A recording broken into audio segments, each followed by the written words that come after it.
Hello, Blenders, and welcome to episode number 160 of Real Blend, a podcast that needs to borrow a few bucks so that we can buy the Cinerama Dome, please. My name is Sean O'Connell, the managing editor here at Cinema Blend, and one of the co-hosts of the Real Blend podcast. I missed you guys last week. We'll get into that in a heartbeat. On this week's show, the Army of the Dead trailer, Zack Snyder films that are not set in the DC universe.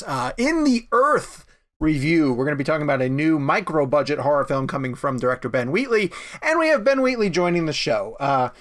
The show that's co-hosted every single week by myself, as I mentioned, and Kevin McCarthy of Fox 5 in Washington, D.C. Hi, Kev. How are you? Sean, good to see you. I missed you last week as well. I'm glad that you were able to have some time with your family and take your kid on a college tour. So we did miss you, but your real boys are back this week, right? It's highly unusual listening to the show and hearing you guys do all the fun things that we get to do every single week. Because Jake Hamilton of Fox 32 in Chicago led the show and had a very funny joke. Hi, Jake. It was pointed out to me, and now I can't unhear it. Oh, no. That I used my anchor voice when hosting the show. Yeah. And I went back and listened after it was pointed out to me by one of my best friends, one of our loyal listeners, Chase. And I think he said like, well, I don't know how to handle this episode because I think I very much used my like, hello blenders and welcome. Well, and I went back and tried to listen. I was like, oh my God, I didn't talk normally the entire episode. Yeah. I used my TV voice. The only weird part was when you said coming up next on Fox 32 is this story. I was like, where's that? I mean, I know how to tease. I do know how to write a good tease. But I got to tell you, Sean, and I said this to the boys multiple times while we were recording everything last week. It really does give me a new appreciation for what you do on this show every week and how difficult it is, or maybe difficult is the wrong word. Definitely not easy it is to keep moving this show along. Because there are multiple moments I would try to move us on to the next topic. And maybe this is appreciating Gabe a little bit too. Yes. Where I would try to like move us on to the next topic. And, I would get... Whoa, okay, really quick. From both of the guys. Of the guys. Oh, well, Gabe, say hello also. Hello. You were chiming in, and you were now the guilty party of like keeping the conversation sort of flowing. No, I was filling... direction. So Kevin was filling in for me. I was filling in for Kevin. Yes. I just kept the train rolling. And then the thing was really I really wanted to like do this, but I know that we record the show for YouTube, so I didn't want to spend the whole time like kind of just like. So we had Also, we gotta let people know when we got off from recording, we removed Sean from the text thread, which was a big moment. Funny enough, like jokingly though, like we were all texting like, okay, all right, Sean, you're out of the show, and now Gabe's taking over, and like Gabe literally removed Sean from the thread, and I'm like, wait, I was like, and Sean's out there like going through colleges with his own son. He just looked down at his phone and he's been removed from the Real Blend Brothers text thread. Did you even notice that you were removed, or did you come back to it at some that point? Joke didn't land. That's what I was wondering. No, I was too busy. I felt bad. It was more for make you guys laugh. I wasn't. I laughed hard. It was good. It was funny, but I was wondering, was Sean... I had a feeling Sean was going to miss it, because by the time he got back to his phone, he was already added back into the group. So I don't even know if you missed any messages or not. So I did blow it. At one point, I wanted to take a screen grab of like... There was like 100 and something messages back and forth between something. And then I like opened it, and then they went away. And I was like, oh. Yeah, it's too late. All right, anyway, if you're watching us on YouTube, hello. Good to see you guys. Go down, hit subscribe, turn on your notifications. If you're listening to us where you get your audio podcast needs, head to the description down below. It'll tell you where you can head over to the YouTube page and subscribe to our channel. We're over 3,100 subscribers. Is that right? We're over 3,000 at the very least. So thank you for building up that army. That's been helped by having a lot of really great guests who have come on board. And of course, we have the Real Blend Premium, which gives you a new episode on every Monday and a ad-free experience with your Real Blend weekly podcast. You can go to bit.ly/Real Blend Premium. Real Blend Premium. You're right, Jake. That is hard to say. To sign up for that service, and hopefully you guys will we're gonna have a really fun one this week. We're going to talk about stories for movie theaters that we really like, and we'll include some ArcLight love in that. So the weekly poll. So much news going on this week that I actually forgot that this was a news item that happened.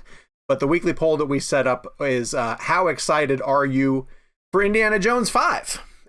We had some casting news that we didn't get to cover on the show. I don't know, you guys didn't get a chance to talk about that on the show, where we had Phoebe Waller-Bridge join the cast as the leading lady, although we don't know her character just yet, for the 5th Indiana Jones, which absolutely is moving forward despite the fact that Harrison Ford is 78.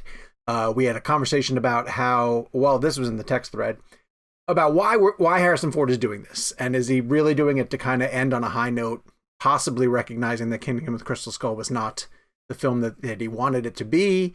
I'm a little troubled because Spielberg's not in the director's seat, although I think James Mangold is a terrific filmmaker.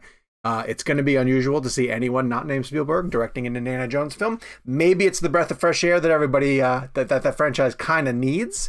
So we put it out to you guys. And Jake, I'm going to give it to you. Your choices are for the how excited are you for Indiana Jones 5? Can't wait, holding expectations, not interested, or there's an Indy 5?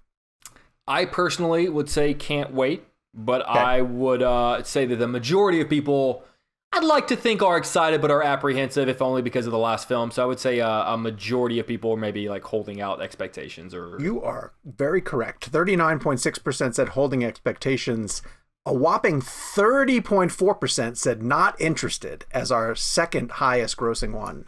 And then can't wait with 17.5. Kev, where are you? Where would you put it? I mean, where do I stand personally? Personally, yes. I'm where our audience is. Yeah. I think I have apprehension about, one, Spielberg not doing it. Two, the fourth one wasn't good. It's so funny. The other day I was upstairs and I was going through some of my Blu-rays. And I was watching some of the Back to the Future films, and I was like, that is such a perfect trilogy. Like, there's just 3 movies and they never went away, forward in the storyline. And I kind of wish the same thing happened with Indy, to be honest with you. I think that Temple of Doom, Raiders, and Crusade are... I say what you want about Temple of Doom. I still love that movie. But there's 3 great movies. And I just wish Kingdom of the Crystal Skull never existed.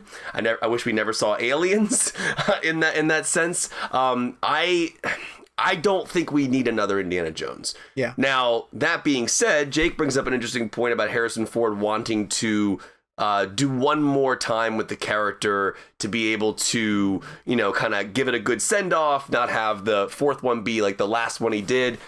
I just don't think we need another Indiana Jones. Now, so our listeners went with the idea of we'll wait and see kind of thing, right? Essentially, Yes, we're going to see. holding That's where I'm at. expectations. Yeah. Right. That's where I'm at, because I think... I listen, without Spielberg, it's definitely a question for me. I love James Mangold, revisited Ford vs. Ferrari recently, walked the line. He's a phenomenal filmmaker, and I think he'll handle the franchise perfectly fine. I just don't know if it's necessary. Now, we work in a business where it's equal parts commerce and equal parts, art in that sense. So I think that we have to understand that this is definitely a business move, but I hope that Mangold and Ford are doing it for the story reasons. That's kind of what I'm hoping for. So that's where I'm at now. I love Phoebe Waller-Bridge. She's a great addition to the cast. I'm kind of in that same boat as the viewer and listeners. Part that scares me the most about it is just that they had a release date for this and a title while they were still sort of like juggling screenwriters. Yeah. Which doesn't say to me that they had an idea, that was like, oh, well, this is it. This is the reason why we have to do Indy 5, right? Like someone came up with an idea. They were like, let's do Indy 5. And then who has an idea for it? Like it's kind of reverse engineered. So, but in a weird way, doesn't Harrison Ford's age dictate what the story can and cannot be? Because 100%. Because a big reason that, aside from George Lucas's involvement, that Aliens in Area 51 was the story of Kingdom of the Crystal Skull, that's kind of a little bit of like what the conversation was around that time. And so I'd imagine that as Ford has gotten older, which dictates when the movie has to take place. I think someone did the math, and at this point, aren't they saying like in the 70s? Yeah, that's kind of crazy. Which is weird. The idea. So pretty soon, Indiana Jones will be able to see Star Wars. It's kind of crazy. But just the idea. So I think that's also an interesting thing too. Is that like that the story is ever evolving depending on how old Harrison Ford is. I think my concern is. And they touched on it, but not as much as I would have liked them to. They have to address how old he is. Because I felt like one of my biggest complaints about Crystal Skull wasn't that, aside from the aliens and everything, but like you have Harrison who can barely run, to be honest with you. Like he's always been an awkward runner, and then you multiply that awkward run by age, and then you cut to a stunt double swinging on his whip, like something that like a 30-year-old could barely do, and it was just so jarring.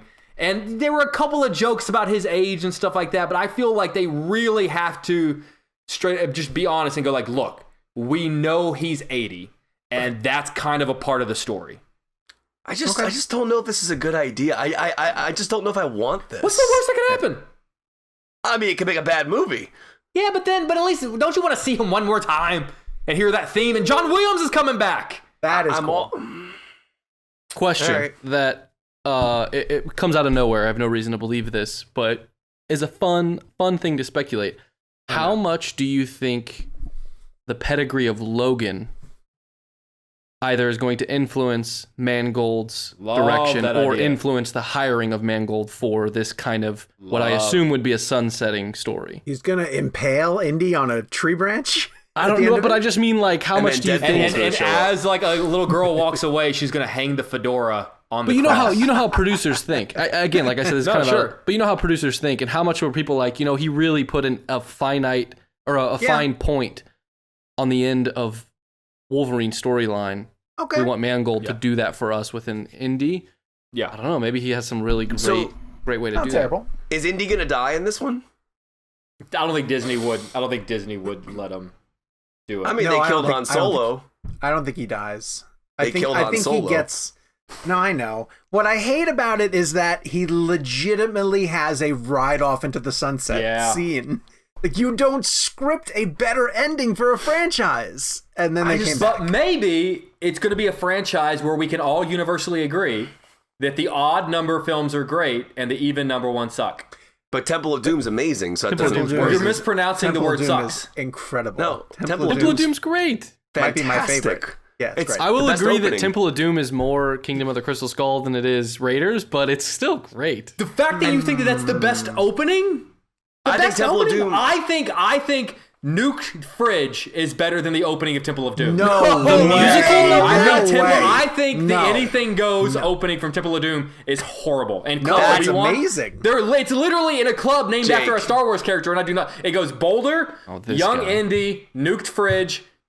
As soon as he brings Star Wars into it, I check out. It's all right. Jake, I'm saying because it's called Club Obi-Wan. But who cares? Nothing in Crystal Skull is better than Temple of Doom. Yes, true. Nothing is better than nothing. There is no Crystal Skull. Memorable scene from Crystal Skull. There are moments of Crystal Skull. That moment where they're in the warehouse and they knock into one of the boxes and it shows like the Ark of the Covenant. Like that's fun. It's lazy. You're lazy.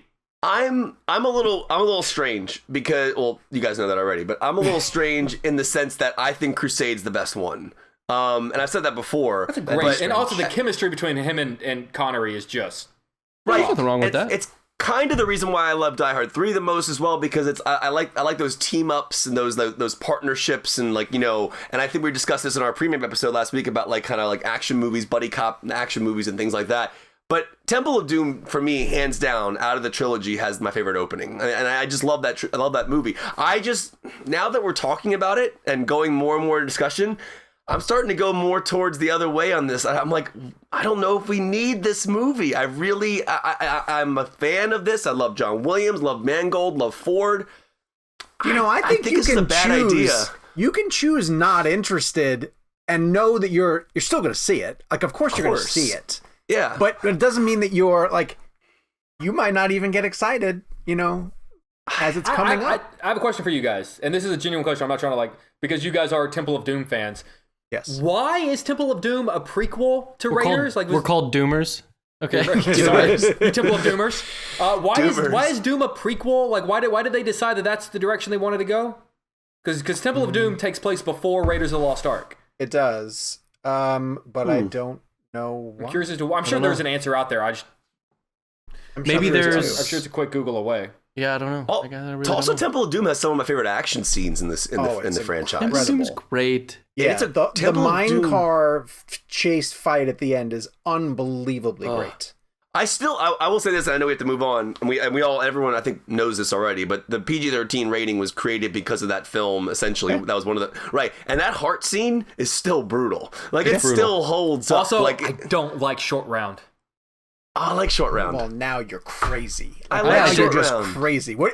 You try to tell me that Mutt Lang, or Mutt, whatever his last name is a better character than Short Round. No. Please try to say that. Jake, are you for me growing up, Short Round, I was Short Round. Like for me, like Short Round was like who I identified You're with. actually wearing right down to the Yankee cap. Yeah. The Yankee cap.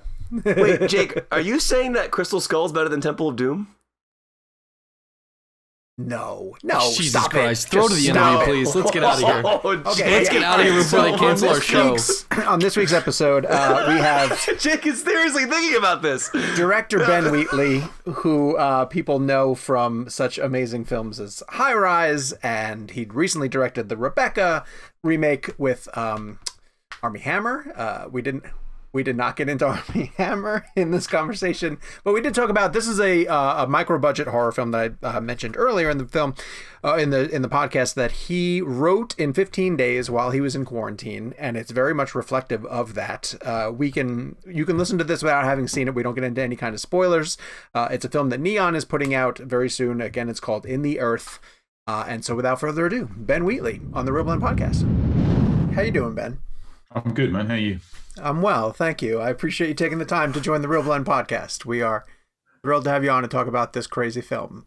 It kind of had the Jaws effect for me, in that I'm fairly certain I'm never going to go into the woods again after having watched this. I'm curious if you are the type of person who viewed the woods or forests as ominous places before even starting down this path. Yes, absolutely. When I was a little kid, we lived next to woods, and I've had reoccurring nightmares about woods. I mean, I'm happy as anyone to walk around in the woods. I'm not afraid. I'm not like a city person who's like, no, that side of it. I think the kind of actual physical woodland thing is not a problem, but the metaphoric kind of space that it has in my head, I am afraid of. Yeah. But then to that extent, does it make for a difficult shoot? Because you're immersed in it constantly. Like, the day ends and you're still there. Yeah, but I've made films about people shooting each other in warehouses, and I don't get terrified about warehouses. You know what I mean? Is this an idea? Like, did you have the concept of this idea for a long time, or was it truly something that was birthed out of being in quarantine for a while? Yeah, it was like the second week basically of the lockdown in the UK. I started writing it, and I think it's, I looked at all the scripts I'd written up until that point, and I thought that kind of like drew a line in the sand and mourned their passing, but they were gone, and it was a new reality. So I did it as a sort of like a therapy thing to start with, of something to do, just to kind of get my to make myself feel a bit more alive, a bit more useful. So it was weird that first week. I almost felt like that was it. I was retired or something, and that was the end of I'll never work again kind of thing, or that the industry was completely a wasteland. But yeah, and then I just did it as a thing of trying to work out what I was feeling, and it kind of went from there. Have those fears about the industry sort of faded away, or do you still hold on to them a little bit? Because I think we're all sort of in a period where we're figuring out how to move forward.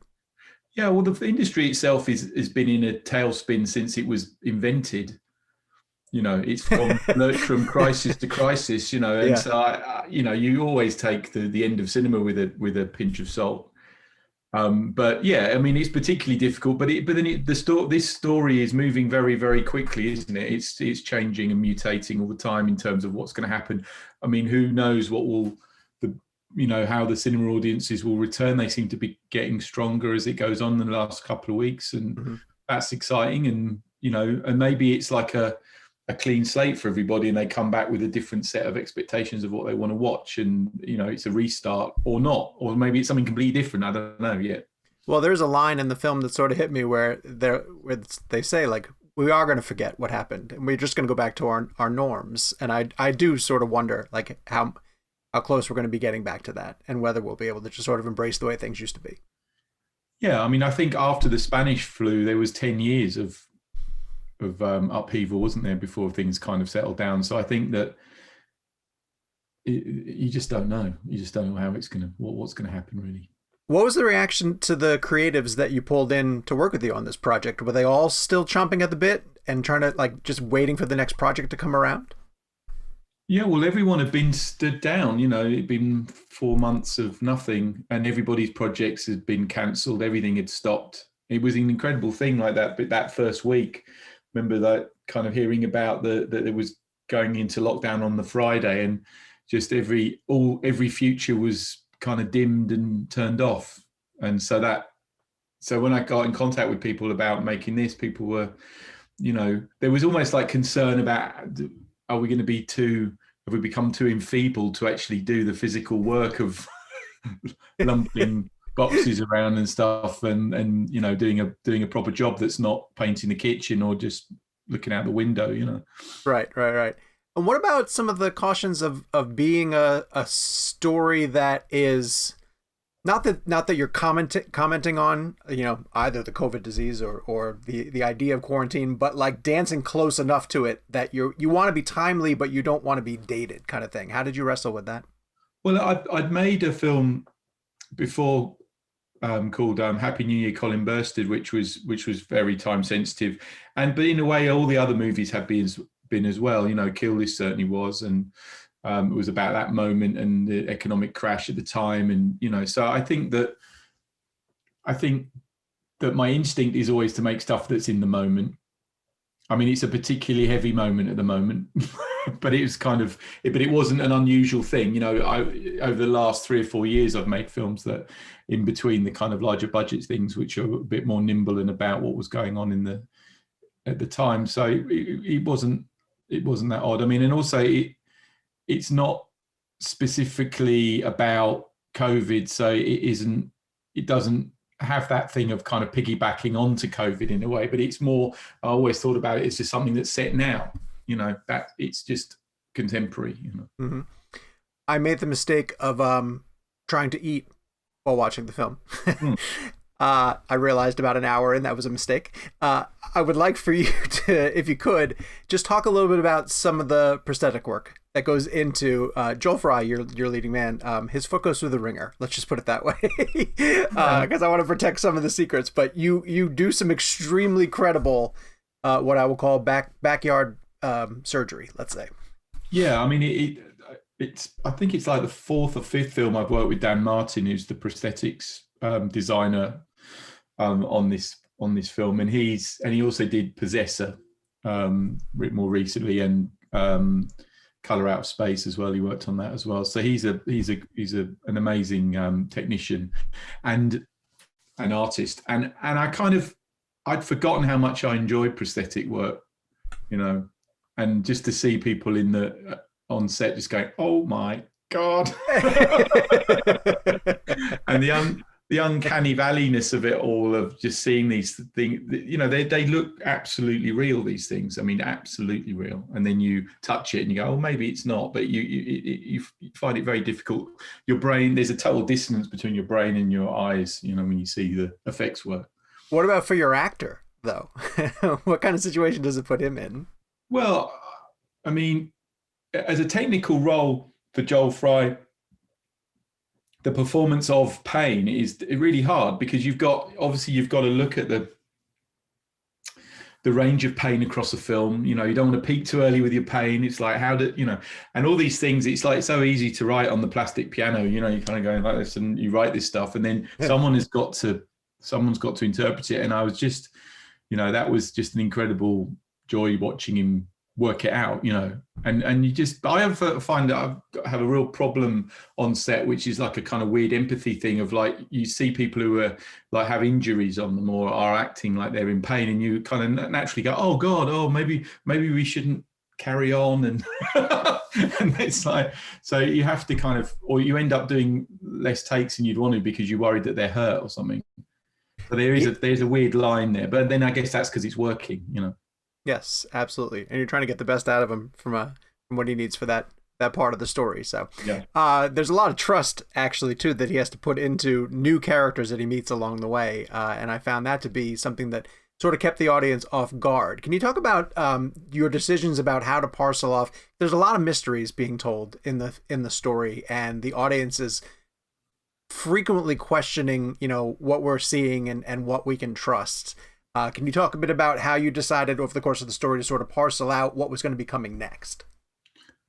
Yeah, I mean, I think the trust thing is, we did wrestle with it a bit in the script of going, would you trust someone that you met in the woods, blah, blah, blah, but the problem is that it's pragmatism most of the time. It's like, if you take very small baby steps towards very bad decisions quite readily when you're hungry, or that you're vulnerable in some way or another. So I looked and thought, and Joel Fry's character is mainly based on me in terms of the level of uselessness and cowardice that he displays, throughout the thing. I think, what would I do in these situations? Yes, I would do whatever I was told to get out of this situation, whatever it was. And if someone suggested they were going to do something needed surgery, I wouldn't put up any kind of a fight, And I think that it's only in movies that people are so gung ho or so aware of their own situation that they will fight back, I think, and I've seen it in actual situations, in fights in pubs and in on the street and stuff, and people become very supplicant very quickly when confronted with violence or anyone who's like slightly convincing, and they'll do anything, So I think that side of it was the thinking behind it, basically. Is he one of the first characters you've written that closely mirrors yourself, or do you try to put a little bit of yourself into each of your characters? I don't think you have any choice. You try not to, is what the plan is, so that they don't all speak with the same voice, but inevitably they become the same person once you've got a bit of distance from them. I guess that makes sense as well too. I have a technical question for you. We are a technical podcast that really likes to dive into the gimmicks of filmmaking and the tricks of filmmaking. Did you do something that was truly incredible from a visual standpoint, of using a strobe light effect? And I won't talk about the context of it, but you get striking images when shooting into a strobe light effect, and you don't lose any clarity, you don't lose any depth of focus.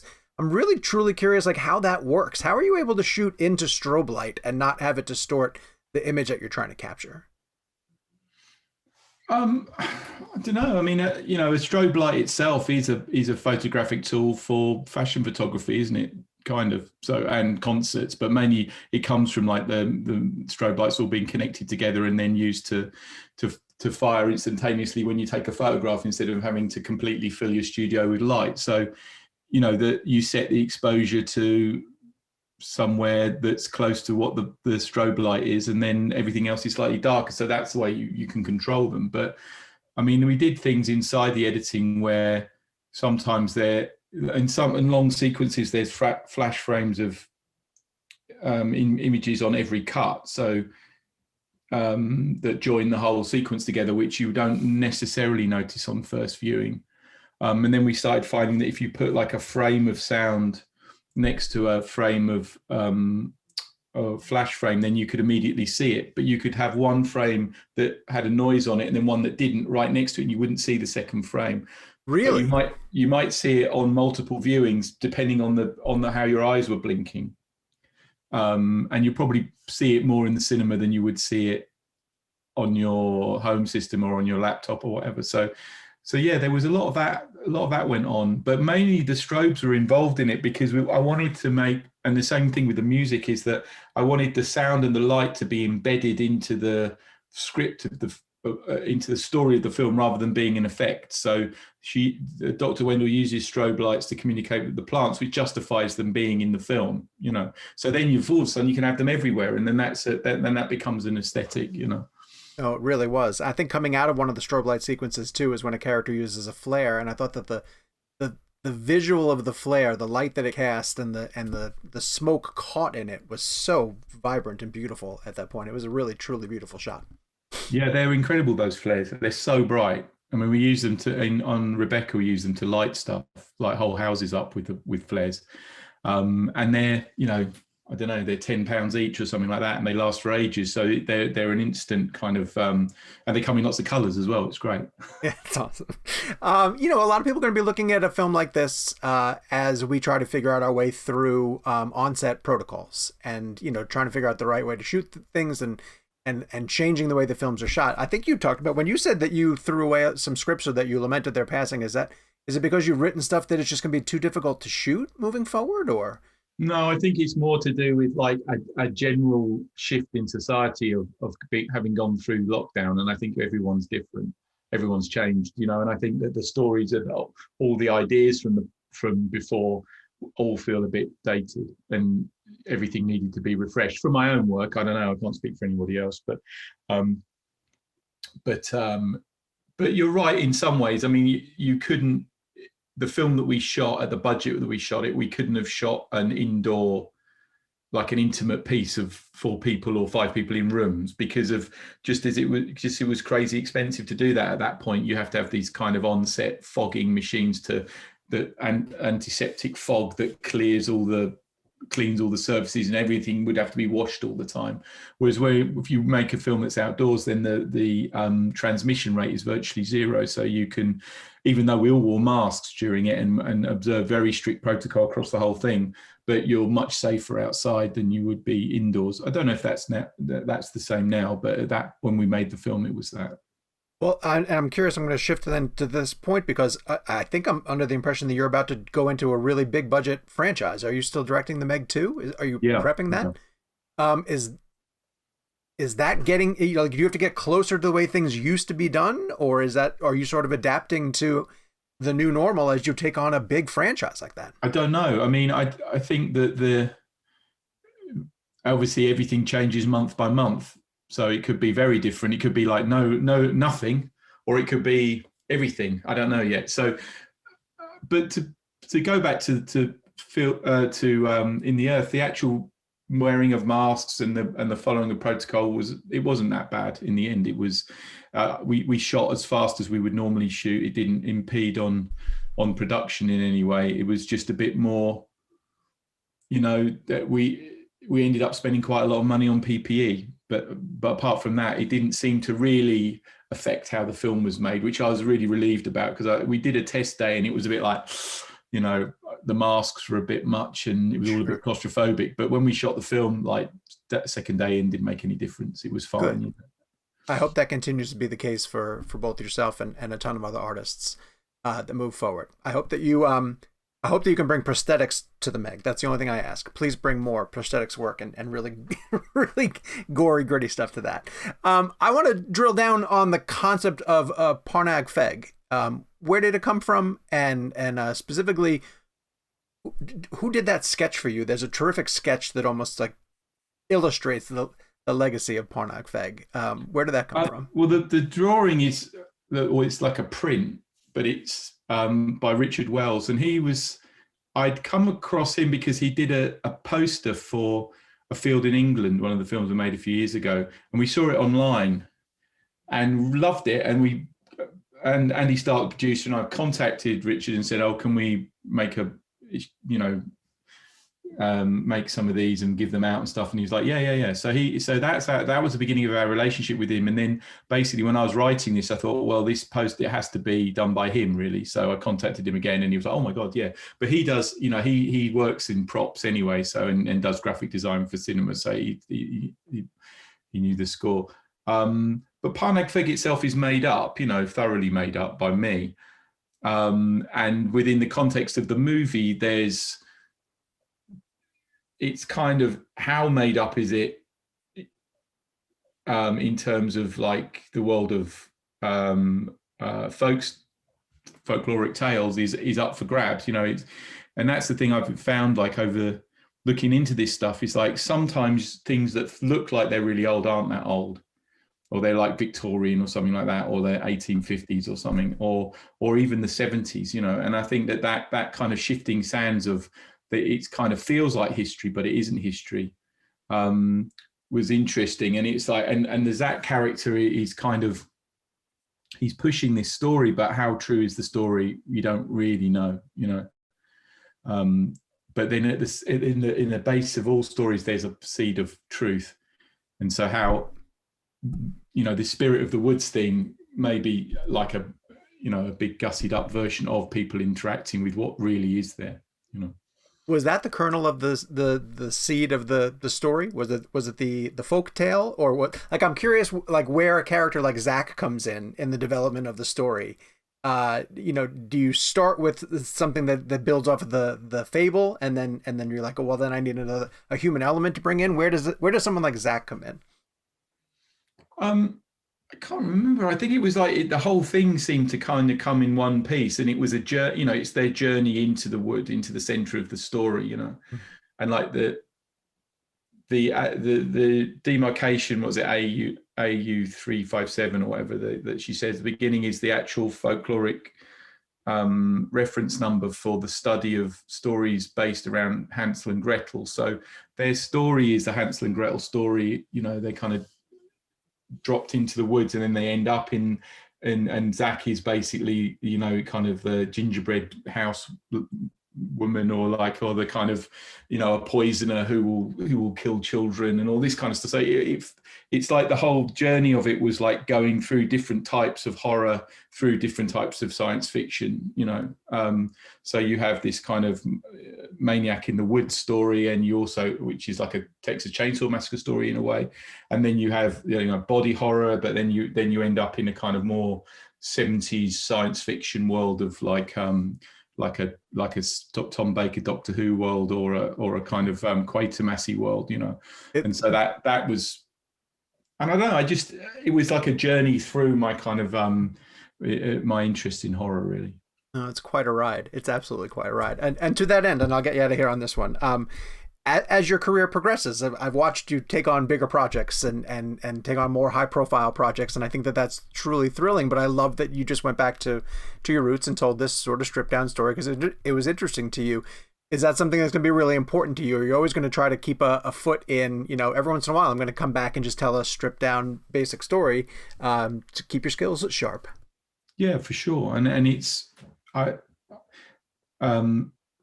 really love making films. So if you make a decision that you're only going to make like high budget stuff, then you just don't make that many films. That's the sadness of it, And I love these kinds of movies. I mean, a lot of the thing how this film had come about also was like by finding paperwork about the production of Halloween and going, oh wow, it's like a 3-week shoot. Or 4 weeks, just about, but it's not that long, and the budget is comparable to the budget that we had in adjusted dollars, and thinking, well, this is the bedrock of horror and the bedrock of a lot of genre cinema. But these movies weren't like $200 million. They weren't 3.5 hours long. They were mean and lean, and and they were done with love and grit, and that was inspiring. And I thought, well, if we can make a masterpiece like Halloween for that, then we should at least be able to do something all right, That's fascinating. You kind of strip down what worked about Halloween, right? And how do you get to the essence of what makes it scary? It's not because they're pouring money into it. It's because they get to the core of what disturbs us. It's attitude, isn't it? It's attitude. It's Carpenter's attitude, and he wants to scare you, and he doesn't.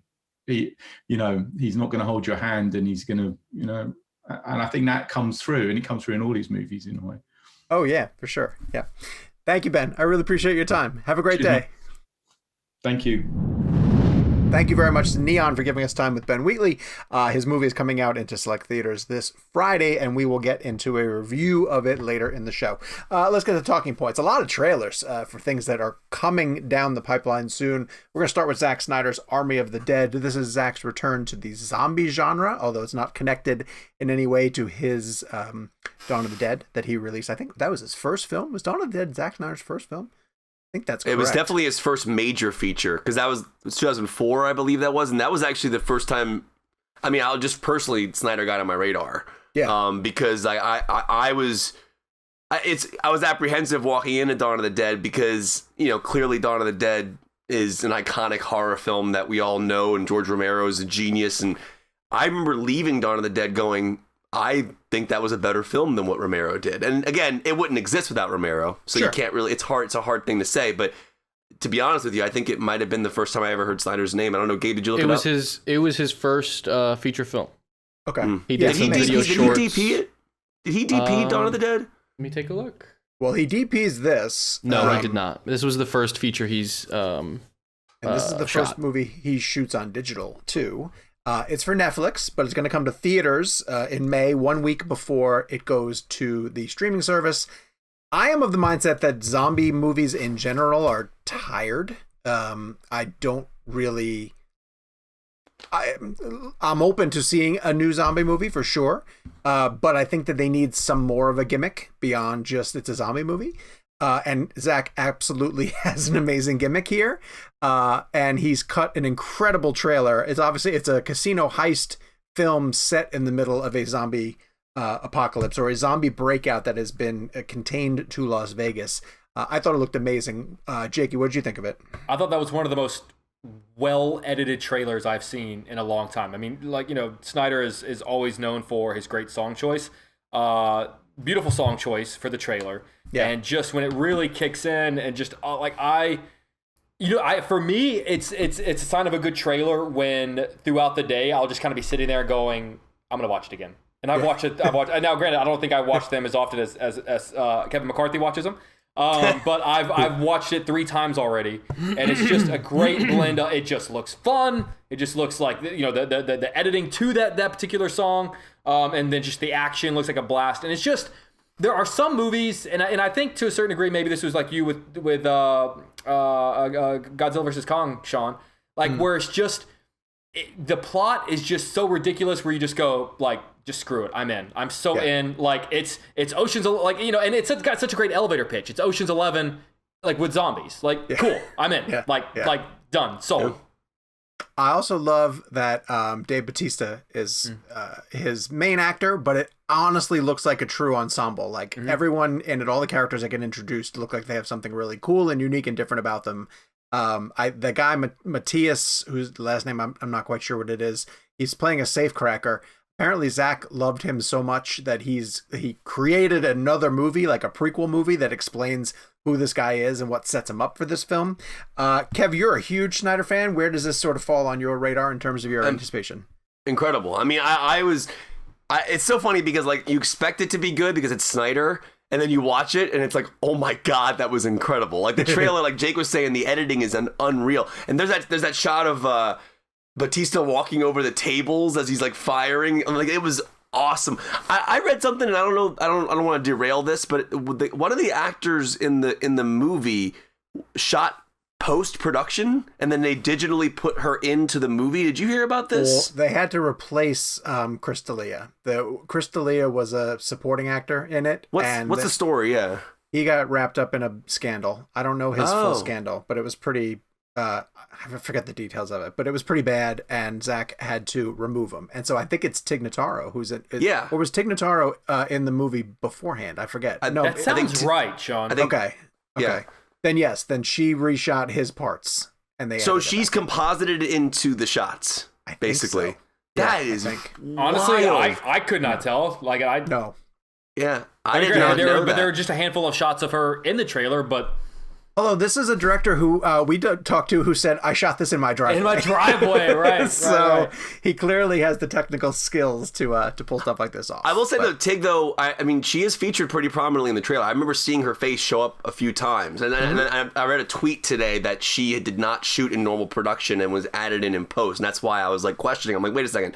That looks really good, compositing. How did they pull that off so naturally? That being said, though, I mean, it's a phenomenal trailer, and I think I was blown away just by the whole scope of it, the scale of it. It felt, I mean, the whole idea of him DPing it. I feel like I could see Snyder on the set just running around with the camera and getting those awesome shots, and it felt like it had such an insane immersive energy to it, but it also felt massive.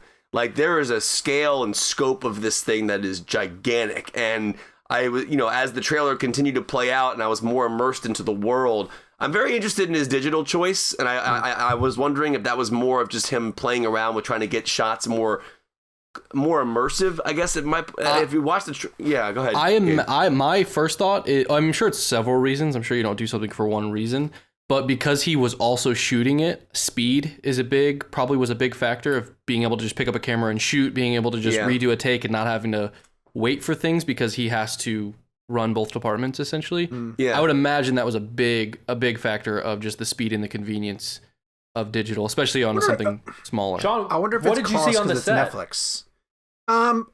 You saw the digital red camera, right? I saw the red cameras, that he was shooting. And the stuff that we were watching him shoot was very intimate. It was in the casino that had been dressed like a zombie apocalypse, but it was an up-close shot with Dave Bautista. And so he only was he like handheld up? Yes. It feels very handheld. That's kind of what I was like as the trailer opened. Like I could tell, I in a weird way, and I don't mean this. I mean this in the best way possible. I felt like I could feel Snyder shooting it.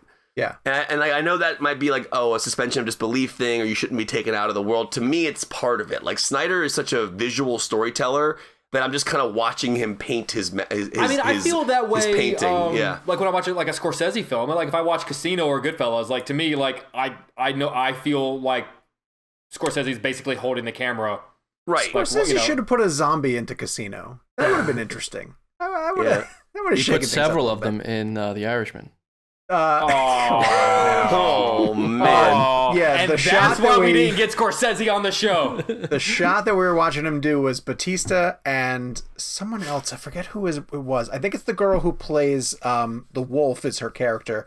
She's the one who's able to get them through the wall into Vegas. They are like in a corridor, a very dark corridor, and they're loading up their guns. And Snyder is behind them, shooting into the casino kind of thing.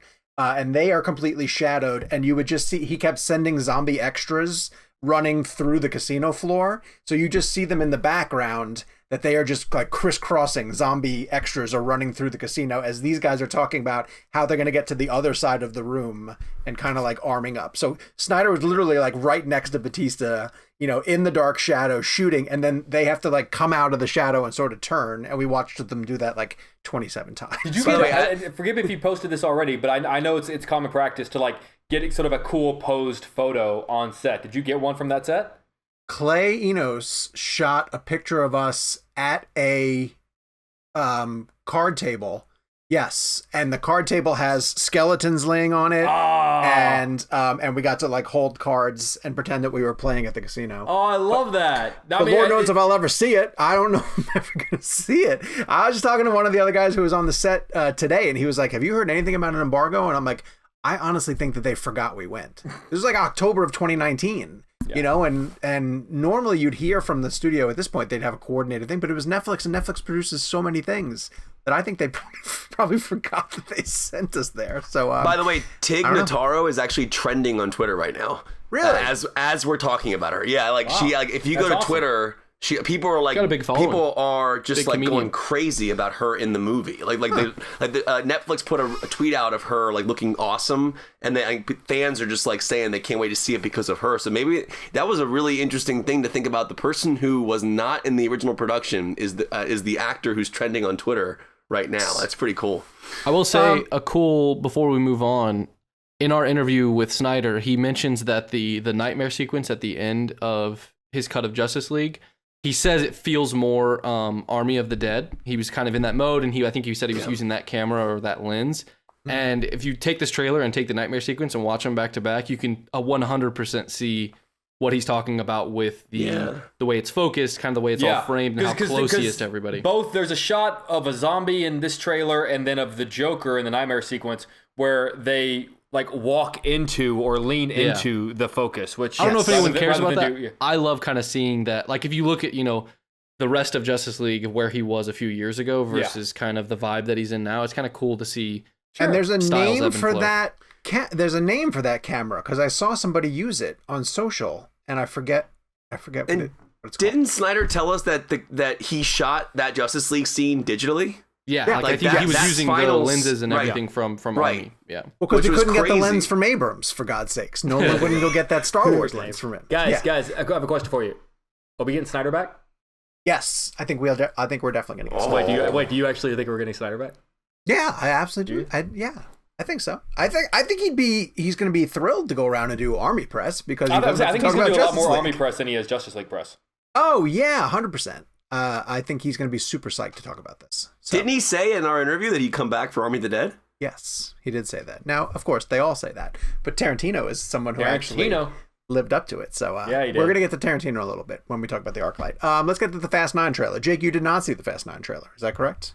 I'm asking. I'm not pointing it out.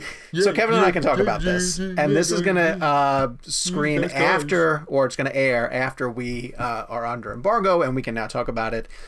This is the latest trailer for F9, which, Kev, did you do that press conference? You did the press conference. Mm-hmm. Did you notice that Vin Diesel kept calling it F 10.1 and 10.2? Now here's how I read that. I thought that they were going to make a 10th movie and split it into 2. Did he mean that this was 10.1? I thought what you thought first also, but then the second time I swear he called this movie I'm 10. sorry, these movies should not be this complicated. They should not. They shouldn't be this complicated. I think it's cool how complicated they are, because what is the linear order of the, because it doesn't go like 1, 2 and then like 6, 3, 4. It's all over the place in terms of linear. I don't 3 now. is I know Tokyo Drift is before 7 prequel. Right. I wish I knew. Someone's got to figure out the linear. Well, anyway, let's talk about this trailer. I thought it looked like a lot of fun. I honestly do think that Justin Lin is a filmmaker who really understands this world. We had a very long conversation in the text thread this week with a lot of text shared, where the show sort of splits between. I think Kevin and I both appreciate the fact that I think the franchise knows exactly what it is, and I think that it delivers. But my question that I pitched to you guys when we were having this text discussion. Okay, maybe the franchise knows what it is. Maybe even the director knows what it is, and we know what it is. Yes. Does Vin Diesel understand what this franchise is? Well, yes. And that's my. I don't think. Kevin, you and I have different definitions of what this franchise is. But I actually think Dominic Toretto is a good character, like a really well-rounded, really well-rounded character. The only thing well-rounded about him is the shape of his head. No, I think Toretto is actually a 20-year legacy character that I think is very interesting. What movies are you watching? Dom's not even a triangle. Like, he doesn't have 3 sides, let alone rounded. I couldn't disagree more with you guys. I am so in on the characters, the family. I was watching Furious 7 again last night, and just like every scene, I care about Tyrese and Ludacris's character. I care about Paul Walker's character. Obviously, I care about Jordana Brewster. I care about Michelle Rodriguez and Vin Diesel's character. I am all in on the family. But like, so a few years ago, Vin Diesel made a comment that he genuinely thought that like one of the Fast movies should have won Best Picture. And Furious 7. Truly believed that. First of all, the Russo brothers also said that Robert Downey Jr. deserved to win Best Actor for Endgame. I mean, people say that about their own movies. I think that there's a much better case for Robert Downey Jr. getting an Oscar nomination for what he did for Iron Man. Wait a second. You think he deserved an Oscar for Endgame? It's more likely than Fast. It would have been a career. It would have been what he accomplished. Yeah. I love Downey Jr. Don't get me wrong. He's a phenomenal Iron Man. And I would like to have a conversation at some point later on about how those movies should be considered for Academy Awards. But Vin Diesel saying that is the same thing as the Russo brothers saying that Tom Holland deserves an Oscar for Cherry or Downey Jr. deseres an Oscar for Endgame. Also, people say that about their movies. Vin talks in superlatives. Like Vin is on a level up here that I think is what makes him sort of bizarrely charming. Like I think that's charming about him. I don't think he's. I don't find him to be like. I don't find what he says to be like over the top to a point where he's making people feel uncomfortable about like, oh, this should win Best Picture. I think he just really feels passionate about the work. I really do. But yeah, get back to the trailer. Right, let's get back to the trailer. Which is kind of action-packed and leans heavily into the role of John Cena as younger brother Toretto, Jacob Toretto. One of the things that I'm confused about this one is that it feels like it's including a lot of people. Like, the main core cast is there. I saw Helen Mirren was there, and I remember that she's she had been introduced at one point. She's one of the Shaws, right? She's Statham and Statham's mom. Yeah. Was she in prison last time we saw her? She was in prison in Fast 8. Okay. Yes, and I don't know. I don't know how she got out, but yes. Okay, yeah. So and then Charlize Theron. Like, this is the type of franchise where you see Charlize Theron in a trailer. She doesn't. Was she even in prison get... in Hobbs and Shaw? She was in prison in Hobbs and Shaw. Is that what it is? That's where she was in prison. Yeah. Okay. And it's like this is like Oscar winner Charlize Theron doesn't even have a line of dialogue in the trailers, as far as I remember. And she's just part of this massive immersive franchise. The selling point is the action. The selling point is the action with the cars. I think Justin Lin does a really good job of dialing into, like, if you're this far along in the Fast and Furious franchise, like, you're bought into what they can do with the cars. Don't matter. I will say that video that he released of the car going through the building into what I'm assuming is like a magnet in the truck. Okay, that's awesome. That was like that. Like even like asshole skeptical me will go, yeah, that's really cool. Yeah. I mean, at the end of the day, like I feel like it's really cool. One, Justin Lin continues shooting this franchise on film. He shoots partially on film for these films. Also, which is astounding because you would think that this would be a franchise where like you would want to. Though I guess if you think, like, a lot of these stunts, I'd imagine you really only get one take on, right? Like, how many chances do you get for that car ripping through the building? How many shots do you get at that, I guess? Sorry, I didn't mean to interrupt. I'm just thinking about, like, the multiple takes versus one take thing. Well, go back to, like, Furious Fast 6 or whatever. Remember the cars were hitting other cars and flipping up? Like, the behind the scenes on how they did this, they put, like, some kind of tube thing for the car to hit it and flip perfectly. I mean, at the end of the day, like, I understand that people have criticisms about the Fast franchise, but the work that goes into the action in these films is astounding. Like, and at the end of the day, I think that's, I care about the characters, so I'm immersed into it where it enhances the action for me. It's at the end of the day, when it comes to Fast and Furious, as much as I love the action scenes, I love the non-action scenes too. So I'm like I watched Furious 7 last night, and there's a great scene where Vin Diesel goes to visit The Rock in the hospital after The Rock gets destroyed by Statham. And I love that exchange. I love their dialogue. And as cheesy as the lines may be, or like there's like a line where he's talking to a character, he goes, words haven't even been invented yet about how he's going to get revenge on somebody. I mean, I don't mind that. I think it's just because he can't pronounce them, Kevin. No, it's not it. I actually find it awesome. It's like a high-end, I guess, quote-unquote soap opera, if you want to call it that, with incredible action. Yeah, for sure, it's a soap opera. Yes. And I don't mind that. And I think isn't Star Wars a soap opera too? I mean, like, but it's in space. Pronounced space opera. Space opera. Kev, do you think that John Cena will have the same impact that The Rock had when he joined the franchise? Well, it's a different character. What I find interesting about Cena's character is the Toretto connection. And I was one of the things I find interesting about the way they're positioning this character is Dom keeps calling him little brother.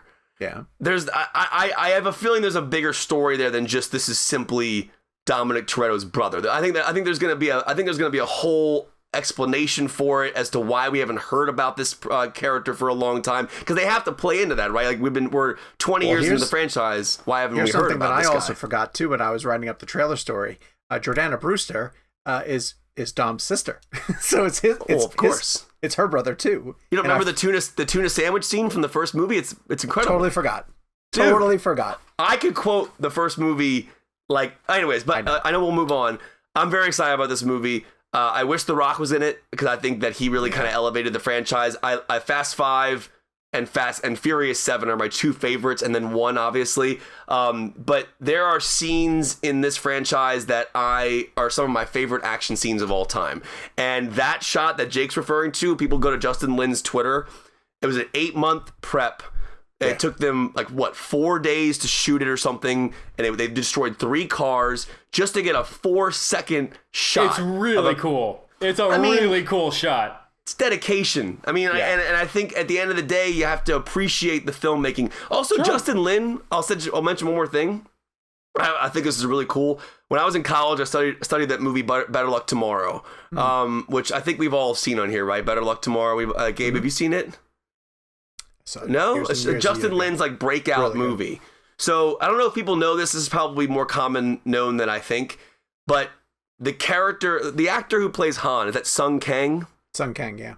So Sung Kang's character in Better Luck Tomorrow is the same Han that exists in Fast and Furious. Yes. And so Better Luck Tomorrow is essentially a prequel to Fast and Furious. Yes. So, and what's really cool about it is Justin Lin got to carry that character over. So it's literally the same character. It's not just the name is the same. It's the same character, the same actor playing him. And I think it's really cool if people out there are fans of Justin Lin and you haven't seen Better Luck Tomorrow, go back and watch that, and then watch obviously Han's return in this movie, because justice for Han was a big thing on social media. People wanted this character back. I'm very excited he's back.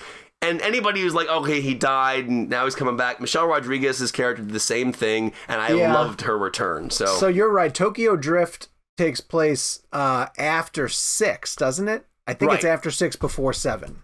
Right. Let me get the exact Fast and Furious. All right. While you're doing that, we're going to shift over to our Paramount Shuffle dates, which are very much focused on Tom Cruise, because he has 3 huge blockbusters coming and we just never get a chance to ever see them.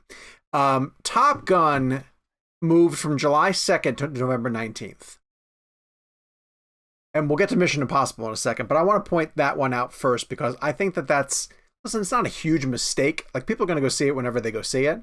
But like, July feels like it's going to be as safe as it's going to be unless things reverse, or some of these variants come around. And a movie like that coming out over the course of the July 4th holiday just seemed like it was tailor-made for Tom Cruise to bring Top Gun back. Especially that movie. And so moving it back to November 19th gives it no real significance. Like, I don't see the point of Top Gun Maverick hitting in November 19th. Do you see how terribly poetic the movie that replaced that slot is? No, what moved into the slot? I believe it's the new Purge movie. Oh, is it really? So it was Purge. But Purge movies have a history of tying to the 4th of July and kind of being about America. Yeah. And they had one, But it's such a different connotation. I have the chronological order, by the way, just to clarify. Just to take right. So the Fast and the Furious, that's the first one. This is chronologically. That's 1. 2 Fast, 2 Furious. Then Fast and Furious, which is the 4th one, which is technically 3. Right. Then they go to 5, then 6, then 3, then 7, then 8, then 9. You have to give them credit for building that world and keeping that together. That's pretty insane. And you have to give them a little credit for that. And one thing I will say, think they did that much work for it. I actually think they did. They had a reboot. Really cool. They had a reboot in the middle of their thing. Like, the reason that's that way is because they had 4. 3 and then 4. They were like, let's reboot it, and because we wanted Yeah, but if you go back and watch at the end of 6, when they tie Statham back into 3, and then Dom goes to visit the actor who played the lead in 3. But it's not like Kevin Feige along. I know. They're retconning because they realize that they messed up. Like, so I don't feel like that's something you really get. I think they're just playing around with it. I think it's cool. But to clarify I don't think you get a pat on the back like you do with Marvel. And Helen Mirren, by the way, was out of prison in 8. She visits Dom in that, or one of the characters in that bar. She's in prison in Hobbs and Shaw. So. Gotcha.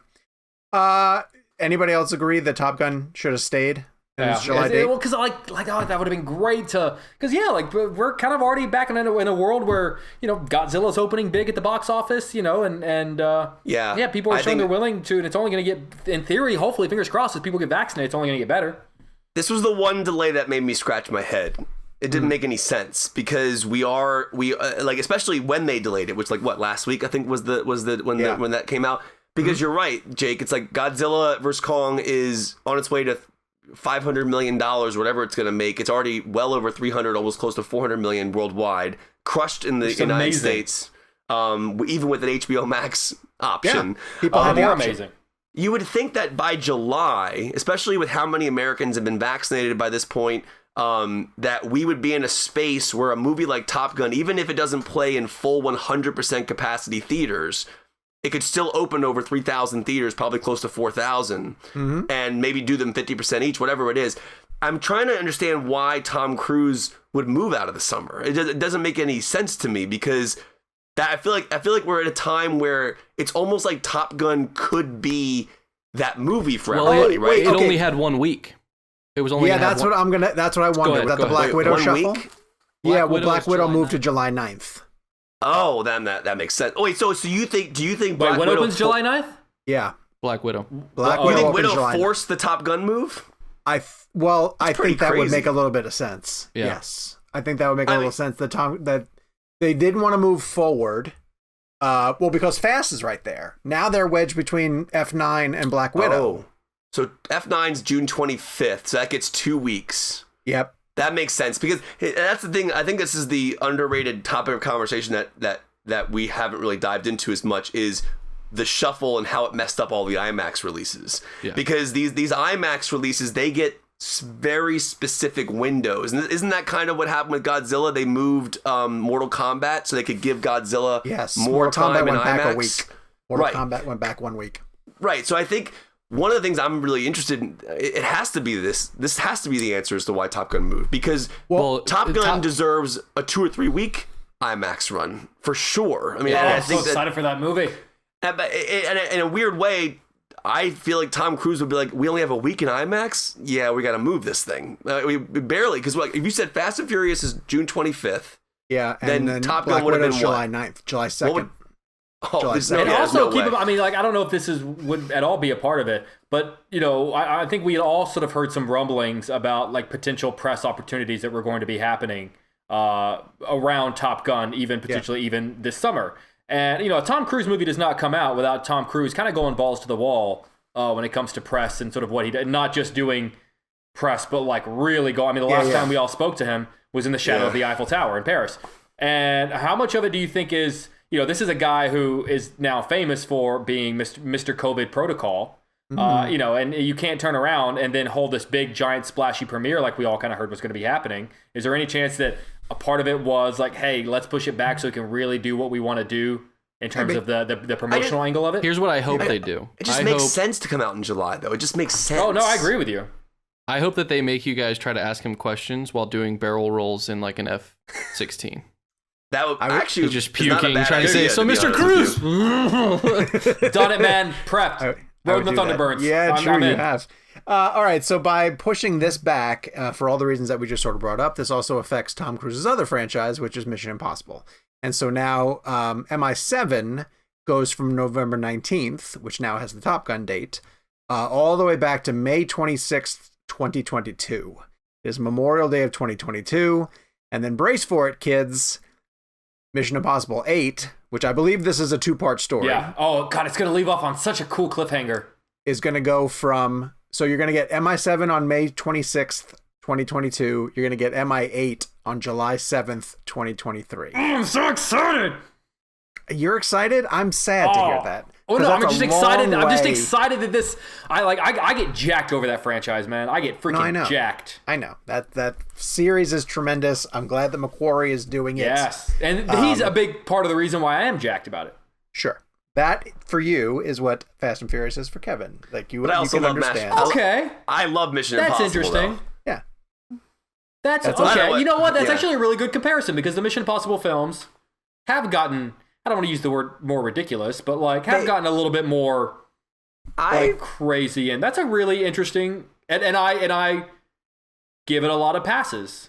The Mission films are Fast and Furious-y. They are. They've become that. Just good. Gabe's incredible service to Rebecca Ferguson and the great members of the cast of the Mission Impossible franchise. Ben Rames. How about the great members of the Fast and Furious cast? Kurt Russell, Helen Mirren. Yeah, but do they show up? Charlize. Kurt Russell's amazing in the Fast and Mr. Nobody's one of my favorite characters in the Fast and Furious franchise. Scott Eastwood. I gotta be honest, up until this moment, I completely forgot Kurt Russell was in the Fast and Furious movie. Dude, I love. Do you remember the scene in the 7th one when he brings Dom to like the lab area and he like offers him a Corona? I thought it was so good. He offers him a Corona. I love that moment. You can have any beer you want as long as it's a Corona. Oh my god, I love that callback.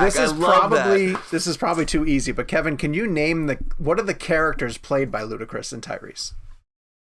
Oh, Ludacris. No. No. Tyrese is Oh, I'm blanking now. Hold on. Oh my god, I'm blanking now. Even I know what they are, and I didn't look. Wait, no. I just watched 7 last night. Because my point being, over the course of the movies, they have just been reduced to Ludacris and Tyrese. Yes. Yeah, but I mean, like. Yeah, sure. I mean, I can't name every single character in the franchise. I can tell you I can tell you Dominic Toretto. I can tell you Brian. I can tell you. Obviously, I can get all into like the main people, but like Letty, obviously, yeah. I don't know if I can.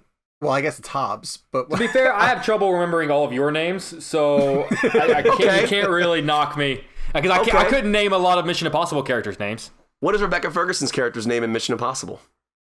Rebecca Ferguson. Gabe. Nah, see, ironically, it's ludicrous. It's Ilsa. Touche. It's Ilsa, and I don't love Mission Impossible. You guys love Mission Impossible. I like their names in the Fast and Furious franchise are Roman and Taj. Roman and yeah. Okay, to answer your question. Roman. All right, let's get to this weekend movies. There's a film called SAS Red Notice that's opening.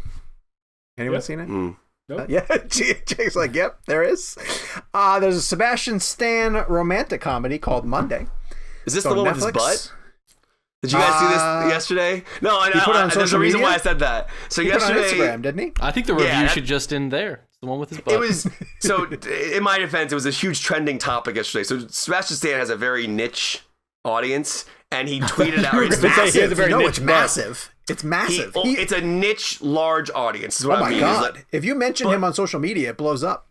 That's what I'm saying, though. But my grandma doesn't know who he is. You know what I mean? Like he's found some strange, like large fan base that's like it feels niche. Anyway, so he posts this photo on his Instagram of his butt, and that immediately becomes a trending topic on Twitter. Like that's his bare butt, or like in like pants. Yeah, no, it's for this movie. Like the only reason I know what this is because of his Instagram. It's kind of smart marketing, I guess. It's him like with a jacket on, and he opens it up, and he's like showing whoever is in front of him something clearly, and you just see his butt cheeks, and that's the photo, and that ended up being a massive trending topic just because he posted a picture of his butt. That's how like ridiculously famous he is, and that's the only reason I know what Monday is. To be honest with you, that is not America's ass by any way, shape, or form. Thank you very much. Oh, Chris Evans should have replied to that with that. Why would he have not done that? Did you guys see the bit that Josh Horowitz did? Really smart. Listen. The text. The text. Josh Horowitz. If you're like not to promote another, but Josh Horowitz is a really great interviewer and is actually an advocate supporter of this show, so I don't have a problem supporting his show. He does a lot of really great bits. That bit was hilarious. Yeah, it was great. Sean, explain it because I talk over. Yeah, I do not tip my hat to any other podcast necessarily, but Josh is extremely talented, and he had Sebastian Stan and Anthony Mackie on promoting Falcon and Winter Soldier, and he essentially asked both of them, if you each texted Chris Evans simultaneously, who would he respond to first? and they tried it. They tried it during the show, and then Evans hit them up. I think he got Mackie first. Yeah, and then immediately replied to Sebastian Stan, but he recognized that he was definitely in a bit kind of thing. Yeah, and it played really well. He text Stan like, "Sorry, Mackie got to me first." Yeah, something like that. Yeah. So really That's clever, funny. really funny. Anyway, so the last film that's opening this week is from earlier in the episode, which is Ben Wheatley's movie In the Earth, and it is it's fine. it's good. It's not necessarily my type of film. I appreciated it for what it is. It's definitely, he wrote it in 15 days while he was in a pandemic, while he was in quarantine. Did it as an exercise to essentially make sure that he was still being creative. It encapsulates a lot of, so there's a virus, but it's not called corona. It's not called COVID-19 or coronavirus. It's just something that has wiped out large portions of the popularity. And so people are trying to ease back into life, but they're under a lot of different protocols. And these scientists are at a station in the woods, and they have to get to a place for a reason that is not necessarily explained very well, but they have to traipse through the woods in order to get there. And while they are going through the woods, they encounter people who have taken to the woods during this virus outbreak and set up little lives for themselves in the woods. And of course, it's really bad for our scientist characters as they're trying to get through. It leans into how ominous a forest setting can be. It's beautifully shot. Ben Wheatley obviously knows how to film fantastically. We talked a bit in the interview, as you guys heard about, he uses strobe lights in a way because some of these people in the woods are using audio and strobe lighting in order to, like, there is a sort of witch legacy at place for the people in the woods, and so he explores a little bit of that. But it's definitely a film that you could just tell was shot under bizarre protocols. Like it's something he wanted to do to sort of flex his muscles in between big budget productions. He's coming off of Rebecca, the Netflix film that he did, and he's gearing up for the Meg 2. And so I'm going to treat it like that, like an experiment that he got together with a bunch of his friends and shot a micro budget horror film that looks great, but probably didn't hook me as well as he wanted it. I have a question for you guys that I wanted to kind of pitch based on sort of the idea of him writing this during quarantine. When the quarantine, when the pandemic began, there was sort of this joke going on, right? That like Shakespeare wrote King Lear in the middle of a quarantine. So like, what are you going to do? What is your project that you're going to be? And there have been several projects that have come out of us being in pandemic, whether they're pandemic related or not. It's just a result of someone sitting down and writing. They're like, well, I'm stuck at home, so I might as well do something. What do you guys think is the best movie related thing to come out of to be the result of us being locked down for a year? Because my answer would probably be Host.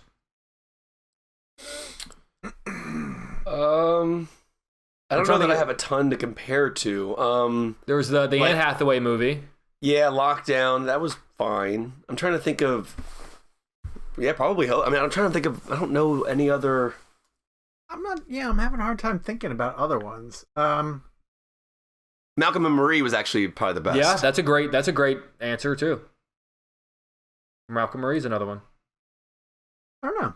Really good question. I'm not quite sure that I've seen it yet. I don't know that I've seen the one that's come out of, everybody being locked down like this yet. You say Host, Jake? Yeah, I would say Host, but you guys know I love that movie. Sean, did you happen to ask Ben his favorite cereal? Ben Wheaties.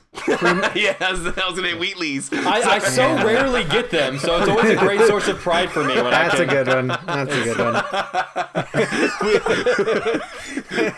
Wheatley's. For those of you who aren't watching on YouTube, you're really missing a moment right now. All right, this week's blend game. I'm so happy you got that. It got it right away too. It was great. This is an Oscar Isaac blend. The wonderful, talented Oscar Isaac. Kev, I'm going to start with you. What'd you go with for your pick for your favorite Oscar Isaac film? I have a hard time believing that all three of us are going to pick the anything different than what I'm about to say. Okay. Are you serious, Jake? Really? Okay. I mean, I feel like the ultimate. Oh, I know what Jake's gonna say. All right, Jake's gonna go with something. I'm gonna write this down. I'm gonna write this down. I don't want to give it away, and then I'm gonna prove that I knew it before we get to it. I hope you're writing down The Last Jedi. This actually might be. This actually might be Jake's. This might be Jake's and Sean's answer, actually. Oh, interesting. All right, I've written it down. I'm putting the paper top of my coffee cup. All right. My choice is Ex Machina, only because. Clearly, the dance is one of the greatest things that's ever happened to cinema. It's genuinely iconic. It is one of the greatest moments in cinema history. I love that scene. I also think that movie's just brilliant. Thematically, dramatically, character arc-wise, I think him and Donald Gleason are phenomenal in that film. Alicia Vikander is incredible in that movie. That movie is so much better than it really deserved to be, considering the budget's lower and it felt big. Her effects were incredible. But going back to Oscar Isaac specifically, there's just something about that character that really struck me. It really, to me, was the defining moment. I was like, that guy is a phenomenal actor. Yep. He's obviously been in the Star Wars franchise. Clearly people know who he is from that. But to be honest with you, the moment I watched Ex Machina was the moment I realized that Oscar Isaac had insane talent. So I am all in on him, whatever he wants to do in terms of performing, because Ex Machina was I became a fan when I watched Ex Machina. So that's my go-to, no question. Like when this got posed the other week about our favorite Oscar Isaac movie, it's the only one that came to mind. So that's, I mean, everyone I feel like has already seen it. We all know the dance gif you posted on your Twitter today, Sean. So Ex Machina, no question, and that's mine. So I think I know both of yours. Well, now I got to go to Jake to see if it lives up to what Kevin wrote down. I'm going with Inside Llewyn Davis. There it is. It is also my choice. Yeah. I knew it. I knew it. I was dead on. Well done. I chose it, and I'll just talk a little bit because I want Sean to talk on it as well. And Not Force Awakens? I'm really surprised. No. Well, here's why. Okay. Whenever I choose my blend picks, it's got to be a combination of performance and then also like the quality of the movie and also their impact on the movie. Okay. And I feel like Inside Llewyn Davis is the perfect blend for all three of those. Yep. I think it's honestly, I think it's his best performance. I think it's a better performance than Ex Machina, and I think Inside Llewyn Davis depends more on him. Like that movie anchors is anchored upon him, And I genuinely love that movie. I've always loved this idea of this movie because it's so much of the antithesis of like Chasing Your Dreams movie.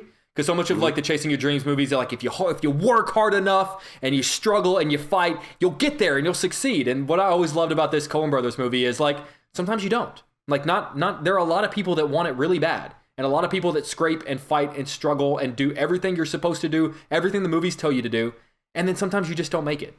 It's almost like that's just how life is. In a lot of ways, yeah. Yep. And so I love that movie. I actually think it's weirdly Daenerys loves it. I think it's a weirdly underrated Coen Brothers movie. I think the worst thing they have going against them is they make too many consistently good movies, so that a good one just kind of gets lost in the wake like this one. Yeah. But yeah, I couldn't, as much as I love Ex Machina and even as much as I do love him in The Force Awakens and even the other Star Wars films. I couldn't pick anything over Inside Llewyn Davis. It's a great choice, though. I mean, at the end of the day, it's a phenomenal film. And I feel the same way about Ex Machina. So good. It's very good. Yeah. Ex Machina is terrific. I almost went with also a film that he did with Jessica Chastain called A Most Violent Year. It's a great movie. Terrific film that does not get the attention that it deserves. And so if people haven't seen that movie, please check it out. But Jake's so right about Llewyn Davis. I went with it because it's largely it rests on his shoulders. He rises to the challenge. This is much like what Kevin was saying with the Ex Machina. This is the one where when I watched him, I was just like, oh my God, this guy's got it. Like he's just that good. He obviously plays guitar and sings in this as well too. And is so incredibly talented. And there is a scene that I will always, I'll never forget it. It might be one of the most impactful scenes in a Coen Brothers movie, which is when he gets finally to this club that he's been, on this sojourn to get to. It's incredibly powerful emotional journey, and he plays the song for the guy, and it ends up being like it's such a pivotal point of that movie because you're on this journey with him, and so when he gets the chance to audition, you're like, well, the song better be amazing, and then he plays it. And there's even a moment where he sort of takes a breath, like a beat right before, and I like to think, because I rewatched it, that he like changed his mind and thought like I was going to play something, but now I'm going to play something else and I'm going to play it from my heart. And he plays this song and it's truly an incredible song and he's amazing in it. And at the end, the guy just says like, I don't see any money in this. And that is such the cynical Joel and Ethan Coen answer, to an artist who is... It's F. Murray Abraham, isn't it? Yes. Yeah. And, an artist has just bared their soul and the industry turns around and is just like, I don't see a lot of money in this, which I'm sure the Coens have been told numerous times. And so, it's weird that Llewyn Davis is kind of an underrated Coens film. People don't, I feel like it gets mentioned a decent amount, but like, it's not nowadays. Up there with like Lebowski. Within and film others. Twitter it does, but outside of like, for sure, it's nowhere near the stratosphere of like a Lebowski or a Fargo or No Country for Old Men, or even like, Oh Brother, Where Art Thou? Yeah. If you had to say what is the definitive Coen Brothers movie? Fargo. You wouldn't say Lebowski? I would say Fargo. I think as many people as do love Lebowski, I also feel like it's still a bit of an acquired taste. I feel like Fargo is much more accessible. And also that dark style of humor, it's one I of feel those like too. Represents... I mean, No Country for Old Men, even though it's like their Oscar film, that's so much darker than what they normally their stuff has a sense of humor. No Country for Old Men is the best movie they've made, though. Yes. I actually would agree with that upon a rewatch I had recently. Yeah. I recently rewatched Blood Simple. Oh, really? Oh, God, it's so cool to see an early film like that, and then just see the seeds that. And I mean, Fargo is birthed from Blood Simple. Like just like violence, from coming from misunderstandings and it's fantastic. Fargo's devastating, by the way. Like the path that H. Macy goes down in that movie, and just the hole just keeps getting deeper and deeper, and it's just mounting, and you feel that. It's so great. My favorite piece of trivia coming out of that movie is, I guess, the year that it came out, because it starts with the title card that like this really happened, which it didn't. It's a fictional story, but I guess that year there were a lot of people who thought, one, that it really happened. Also, there really wasn't, like, the internet wasn't as big of a thing, so you couldn't automatically get on the internet and see that, and I guess people actually went out and were like looking for the money. Oh, really? Because the money is left out there. Right. And so I guess people actually went out looking for the money, thinking that it was a real story. Fargo is one of those movies that I did not like the first time I watched it. Oh, interesting. I absolutely had to warm up to it and figure out what it, and I think largely because, like, you're almost supposed to be annoyed by the characters a lot of times, and so I was deeply annoyed by the characters, and I was like, I don't want to spend any more time with them. So Sean, what would you, to Kevin's question, what would you say is the definitive Coen Brothers movie? Not the best, but the definitive. I feel like I'm going to show somebody Big Lebowski before I show them anything else. Really? I feel like it's either Lebowski or Fargo. I feel like it's down to those two. The only reason why I might go Lebowski is because they have such a deep tie to Jeff Bridges. Just Lebowski has everything the Coen Brothers are. They have a deep tie to Frances McDormand, too. Well, one of them does. Isn't Joel married to her? Yeah, right? I think that's point. Yeah. No, I know. Gabe, what would you say? Yeah. I can't believe I'm on an island by myself thinking it's Fargo. I don't know. Fargo's not a bad answer at all. It's a great answer. Yeah. It's one of those two. Yeah, you guys are right. I think it depends on. They're pretty multifaceted. So if we're going with definitive, where it's like, if we were doing the 2-film challenge that we do on Real we would pick those two. We would pick those two. Yeah. But what's the one you would show to somebody to show who the Coen Brothers are? If I were to pick one, I would pick Lebowski, because I think it would. But again, this is a different context than quote-unquote definitive. I would think if I showed them Lebowski, I could easily convince them to watch another one. You know what I mean? Good point. But you know what that very strips away? I think them and Clooney are fantastic. Like, well, you just got to keep on rolling. Yeah, but I would also argue that them and Clooney have only made one good movie. Oh, I love Burn After Reading. I love Burn After Reading. Intolerable Cruelty. Too. I love Intolerable Cruelty. Burn After Reading. I've tried. Burn After Reading feels like a short film. Yeah, I like Burn After Reading. I obviously love O Brother Art Thou. I have tried to convince myself that I like Intolerable Cruelty. Was it intolerable? It's not. I like his character in it. I think his character is fun to watch. Yeah. And then Hail Caesar, I couldn't get myself. Oh, I like Hail Caesar. I like Hail Caesar. I like Hail Caesar. I've rewatched the scene. I think one of their best scenes is the scene between Alden Ehrenreich and Ray Fiennes, where he can't pronounce a tour that is not so simple, and he can't he's like, what are you doing with your hands? Put your hands down. Put your hands down. Like, I think that is just brilliant. See, I think Intolerable Cruelty is in the same boat. Sorry, Sean. In same boat as Lady Killers. No. I was just going to say, Lady Killers is the one that I can't watch at all, and I think Intolerable Cruelty is. Which is weird, because Hanks has such a great eye and ear for comedy, and you would think he would fit into a Coen. I wish they'd give him another shot, because Lady Killers ain't it. I wish they would. Yeah, I wish they would. You have to be a certain kind of actor to work with the Coens, I think. I think Tom Hanks could do it. I don't know if I think Tom Hanks might be weirdly enough too famous to be it's such. I know it's a strange comment, but because they've had famous people in their movies, obviously. But I've got more to say about this, actually. I would watch. We started this discussion Crown with Oscar Isaac. I want you to know. We're still on Oscar Isaac. All right. I mean, Llewyn Davis brought us here. Makes sense. Jeff Mayman, Guy Anthony, and several others went with Inside Llewyn Davis. Michael Breen threw some love toward Triple Frontier. Carrie chose Ridley Scott's Robin Hood, which I didn't even realize that he was in. And Experiment 13 went with Zack Snyder's Sucker Punch. Thank you very much for everybody who participated. You said Robin Hood? Nobody said Ex Machina?